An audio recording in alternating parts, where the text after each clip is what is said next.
नमस्ते दोस्तों, welcome to my channel. यहाँ स्मॉल डाटा क्रिएट करने का मैं सेकंड पार्ट का वीडियो बना रहा हूँ। तो जो हमने डेटा क्रिएट किया था उसमें कैसे कॉलम इंसर्ट करनी है, कैसे रो इंसर्ट करनी है, वो भी स्मार्ट तरीके से, वो आज यहाँ हम सीखेंगे। जो लास्ट वीडियो में हमने डेटा क्रिएट किया था उसमें हमें एडिशनल डाटा ऐड करना है। तो फॉर्मेटिंग एज इट इज़ रखते हुए हम कैसा डेटा ऐड करेंगे वो हम आज सीखेंगे। तो जैसे मैंने बताया टाइप करके, वैसे भी हम कॉलम से एक्स्ट्रा ऐड कर सकते हैं, पर वैसे नहीं करके हम स्मार्ट तरीके से करेंगे। तो जो लास्ट कॉलम है उसके पहले हम कॉलम इंसर्ट करेंगे। तो मेनू बार में से कैसे करते हैं वो पहले मैं आपको दिखाता हूँ। जैसे होम मेनू में इंसर्ट वाली की से आप क्लिक करेंगे तो कॉलम इंसर्ट करने का ऑप्शन होता है, वो सिलेक्ट करना है। तो ये सिंपल माउस यूज़ करके हम इस तरह से कॉलम इंसर्ट कर सकते हैं। सेकंड शॉर्टकट की है इसकी अल्टर आई सी। ये करने से, अल्टर आई सी करने से आप कॉलम इंसर्ट कर पाओगे। एक कॉलम इंसर्ट हो गया। और जैसे ही हम पहले यूज़ करते थे F4 की, वैसे ही F4 की का यूज़ करके बाकी के 2 कॉलम भी हम ऐड कर सकते हैं। तो अल्टर आई सी से कॉलम ऐड करके सेकंड F4 2 बार दबाने से मेरे 3 कॉलम इंसर्ट हो गए। ये सीधी शॉर्टकट की अल्टर आई सी हुआ। अब इसके अलावा तीसरा ऑप्शन है अल्टर आई ई। करने से आपको ऑप्शन मिलेंगे कि आपको क्या इंसर्ट करना है, रो इंसर्ट करनी है कि कॉलम इंसर्ट करना है। तो हम अभी कॉलम इंसर्ट कर रहे हैं। सेम थिंग अल्टर आई ई करने के बाद कॉलम का जो ऑप्शन दिखता है उसके ऊपर क्लिक करना है, तो यहाँ कॉलम इंसर्ट कर पाएंगे। और सेम F4 की तो हमें हमेशा यूज़ करना ही है। तो F4 से मैंने 2 कॉलम इंसर्ट किए। तो यहाँ मैंने मेरे 3 कॉलम जो मेरे को ऐड करने हैं वो हो गया। अभी ये 3 कॉलम में मुझे डाटा नहीं चाहिए, मेरे को लास्ट 3 कॉलम में डेटा चाहिए। तो लास्ट कॉलम वाले में जो डेटा है उसको मैं कॉपी करूँगा कंट्रोल C कमांड से, जो आपको करके दिखा रहा हूँ स्क्रीन पे। कॉपी करके उसको जहाँ मेरा डेटा होना चाहिए वहाँ मैं पेस्ट स्पेशल करूँगा, जो मैंने स्क्रीन पे पहले आपको शॉर्टकट दी दिखाया, अल्टर ESV। ये शॉर्टकट की है इसकी। अल्टर ESV करने से आप यहाँ पेस्ट वैल्यू कर पाएंगे, तो आपका फॉर्मेट कहीं भी चेंज नहीं होगा। अब मुझे जो कॉलम लास्ट में चाहिए वो कॉलम में डेटा मैं फिल कर रहा हूँ। तो डेटा मैंने फिल कर दिया है। डेटा फिल करके हम उसकी फॉर्मेट सही करेंगे। बाकी फॉर्मेट तो एज इट इज़ जो 3 कॉलम की है वो एज इट इज़ ही रहेगी, क्योंकि हमने स्मार्ट तरीके से डेटा इंसर्ट किया हुआ है। अब कंट्रोल 1 की जो मैंने लास्ट वीडियो में भी सिखाया था वही मैं यहाँ पे रिपीट कर रहा हूँ कि जो 3 कॉलम में मैंने डेटा ऐड किया है उसको मैं सिलेक्ट करूँगा और कंट्रोल 1 की करके इसमें मेरे को टेक्स्ट जो एक लाइन में आ रहा है, जो हाँ डिस्प्ले पूरा नहीं हो रहा है, तो उसको हम रैप टेक्स्ट करेंगे। आप देख रहे हैं स्क्रीन पर, रैप टेक्स्ट करने से डेटा अरेंज हो गया। तो सेम थिंग तीनों कॉलम में मैंने F4 से इफेक्ट दे दिया। ये डेटा मेरा हेडर वाला रेडी हो गया। अब मैं फार्मूला यूज़ कर रहा हूँ।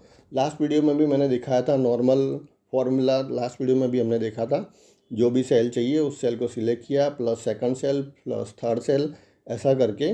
ये नॉर्मल जिसको बिल्कुल नहीं आता है वो उस हिसाब से यूज़ करते हैं, पर हमें इस तरीके से नहीं करके हम एक फार्मूला यूज़ करेंगे जो नॉर्मल फार्मूला है। इज़ इक्वल टू करके हम लिखेंगे इज़ इक्वल टू सम और ब्रैकेट ओपन करेंगे। इसके बाद जिस जिस कॉलम का टोटल करना है, तो मतलब पहला कॉलम सी वाला है, सी कॉलम से लेकर फिर कॉमा सेकंड वाला है, वो कर्सर से लेफ्ट कर्सर आप लेफ्ट एरो की से आप जैसे आगे बढ़ेंगे तो वो अपने आप उस पर ऊपर ब्लिंक होने लगेगा, तो वो सिलेक्ट हो रहा है। फिर कॉमा करेंगे, फिर सेकंड सेलेक्ट करेंगे, फिर कॉमा करेंगे, फिर थर्ड सेलेक्ट करेंगे। ऐसे करके भी आप ले सकते हैं, पर उससे बेटर है कि आप लेफ्ट एरो की से फर्स्ट वाला जो कॉलम है सी उधर आएंगे, फिर शिफ्ट की दबा के फिर राइट एरो की दबाएंगे तो आप रेंज सिलेक्ट कर पाएंगे। तो आपका जहाँ तक डेटा आपको ऐड करना है वहाँ तक आप रेंज सिलेक्ट करके उसको ब्रैकेट क्लोज करके एंटर कर देंगे। ये हो गया, फॉर्मूला से हमने डाल दिया। अभी तीनों कॉलम के जो डेटा है, तीनों कॉलम के डेटा हम सिलेक्ट करेंगे और उसी को हमने पहले भी मैंने जो बताया था वही वाला कंट्रोल C करके अल्टर ES और फॉर्मूला के लिए एफ होता है, तो वो हम यूज़ करेंगे। अल्टर ई एस एफ से जो ऊपर वाला डेटा है वही हम नीचे वाली बाकी रोज़ में कॉपी कर लेंगे। तो बाकी वाला जो टेबल का फॉर्मेट है उसमें कोई भी चेंज नहीं आएगा और आपका डेटा प्रॉपर ऐड हो जाएगा। ये डेटा रेडी हो गया है। अब हमें आगे बढ़ते हैं। ये डेटा हमने इंसर्ट भी किया और फॉर्मेट एज इट इज़ रहा, तो इसी हिसाब से स्मार्ट वर्क करने से आपको फॉर्मेटिंग करने का टाइम एडिशनली वेस्ट नहीं करना पड़ेगा। अब कॉलम इंसर्ट करना सीख लिया है अभी तक हमने, तो हम सेम थिंग रो कैसे इंसर्ट करना है वो भी सीखेंगे। तो आप सिंपली जिस जहाँ पे आपको रो इंसर्ट करना है, तो पहले हमने जैसे देखा था होम मेनू में इंसर्ट में कॉलम हम सिलेक्ट कर रहे थे तो कॉलम इंसर्ट हो रहा था। सेम थिंग उसमें रो का भी ऑप्शन है, तो इंसर्ट में ही रो ऑप्शन सिलेक्ट करेंगे तो रो इंसर्ट कर पाएंगे। पर हम उस तरीके से माउस यूज़ करके नहीं करेंगे, हम कीबोर्ड से चलेंगे। तो कीबोर्ड से यूज़ करने के लिए वही अल्टर आई आर, मतलब सिंपल ये शॉर्टकट की है कि अल्टर आई आर करोगे तो आप रो इंसर्ट कर पाओगे। और थर्ड ऑप्शन है अल्टर आई ई करोगे तो वो पूछेगा आपको रो इंसर्ट करनी है कि कॉलम इंसर्ट करनी है। सेकंड थिंग है कंट्रोल के साथ आप प्लस की दबाओगे तो भी आपको ऑप्शन पूछेगा कि आपको रो इंसर्ट करनी है या कॉलम इंसर्ट करना है। तो ये बेस्ट वे है। अब सेम थिंग हमने पहले जैसे किया था, हमने रो इंसर्ट कर लिए। लास्ट वाला रो है दो का जो डेटा है उसको कॉपी करेंगे और ऊपर हम पेज स्पेशल में फॉर्मूला करेंगे। यहाँ पे मैंने चेंज किया है, पेज स्पेशल में फॉर्मूला करके यहाँ पे हम पेस्ट करेंगे तो ये आपका data as it is copy हो जाएगा। और सीरियल नंबर वाले के लिए हमारा जो फंक्शन था, लास्ट वाला रो छोड़ के ऊपर वाली तक हम सिलेक्ट करेंगे डेटा और कंट्रोल डी दबाएंगे तो वो आपकी फॉर्मूला भी सही हो जाएगी।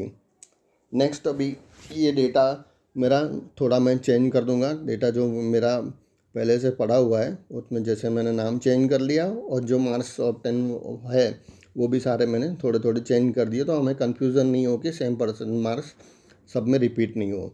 ये डेटा कंप्लीट आपका रेडी हो गया है। तो जैसे रो इंसर्ट करना मैंने सिखा दिया, कॉलम इंसर्ट करना भी सिखा दिया। अब सेम थिंग है कि अगर जो डेटा मेरा बना हुआ है उसमें अगर जो मैंने रैप टेक्स्ट जैसे किया था या मर्ज सेल किया था वो हटाना है तो भी हम सेम मेथड से ही जाएंगे। कंट्रोल 1 सी की से जो मैं ड्रॉप बॉक्स खुलेगा उससे हम सिलेक्ट करेंगे कि भाई इसमें रैप टेक्स्ट हटाना है, तो वो मैंने वो भी आपको करके दिखा दिया है। अब नेक्स्ट रो इंसर्ट करना आ गया, कॉलम इंसर्ट भी करना आ गया। पर कभी ऐसा भी होगा कि हमारा कुछ डेटा गलत है तो हमको डिलीट करना है। तो डिलीट करने के लिए भी मैं आपको बता देता हूँ। सेम थिंग है, जैसे हम पहले होम मेनू में जाके इंसर्ट की से कॉलम इंसर्ट कर रहे थे या रो इंसर्ट कर रहे थे, सेम थिंग उसमें डिलीट का भी ऑप्शन है। होम मेनू में जाएंगे और डिलीट कॉलम या रो उधर से आप सिंपल ही कर पाएंगे। देखो आपको मैं करके दिखा रहा हूँ। जैसे मैंने कॉलम सिलेक्ट किया हुआ है तो सीधा कॉलम डिलीट हो जाएगा। ये है सीधा माउस से यूज़ करके जैसे करते हैं उस तरह से मैंने करके दिखाया। अब इसके लिए हम कीबोर्ड से करेंगे। तो सीधा है जो कॉलम मेरे को डिलीट करना है वो कॉलम सिलेक्ट किया है और अल्टर ई डी इसका ये कमांड रहेगा, उससे आप कॉलम को डिलीट कर पाएंगे। और सेम थिंग अगर ज़्यादा कॉलम डिलीट कराना है तो F4 की यूज़ करके हम जितने कॉलम हमको डिलीट करने हैं वो कर सकते हैं। ये हो गया डायरेक्ट अल्टर ई डी और करेंगे तो सीधा अपने को पूछेगा कि आपको क्या डिलीट करना है। सिलेक्ट करेंगे हम ऑप्शन कॉलम, कॉलम जैसे ही सिलेक्ट किया हमने तो वो कॉलम उड़ जाएगा। सेकंड, अगर ये ऑप्शन से नहीं जाते हैं, आपको कॉलम डिलीट करना है तो अल्टर ई डी और सीधा सी ये साथ में सारी की दबाएंगे तो भी आप सीधा कॉलम डिलीट कर पाएंगे। अब रो के लिए भी सेम ऑप्शन है, अल्टर ई डी और आर करना है तो आप सीधा रो उड़ा पाएंगे।